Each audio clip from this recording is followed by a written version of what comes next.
fighting the police every single day.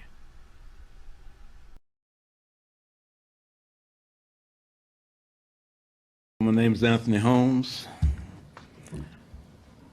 I served 33 years in the penitentiary for a crime I didn't do. The story of Chicago's Anthony Holmes and dozens of others will be memorialized with a new monument dedicated to survivors of torture at the hands of the Chicago police. When we use the word torture, we don't do so flippantly, lightly, and we are not exaggerating. Former Chicago PD Commander John Burge and his infamous Midnight Crew are accused of torturing more than 100 people over nearly 20 years, coercing false confessions by shocking them with cattle prods, shoving guns in their mouths, and suffocating them with bags over their heads. Now we got a chance. We got a hope. It is finally coming through the mayor and everybody else that's supported us.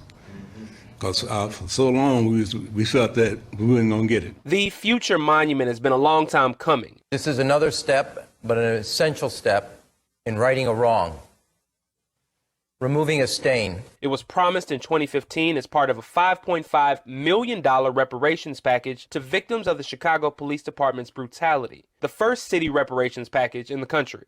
Finishing the memorial was one of new Chicago Mayor Brandon Johnson's campaign promises. Do you understand how resilient we are as a people?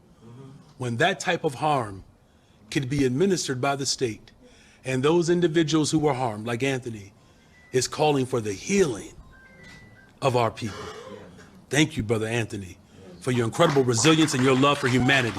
The now deceased former Chicago officer John Burge is far from the only disgraced policeman to engage in years-long brutality. He was a gang member / drug dealer with a badge. In 2017, more than a dozen people had their wrongful convictions thrown out based on the corrupt practices of former Chicago Sergeant Ronald Watts. In March, 11 exonerees filed federal lawsuits against the city of Chicago and former detective Ronaldo Guevara, who was accused of framing more than 70 people for murder over the course of his career.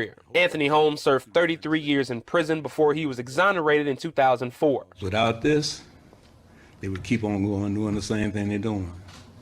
But like he said Friday, the buck stops here. He received a public apology from the Chicago Police Superintendent in 2017. Jamal Andrus, Scripps News.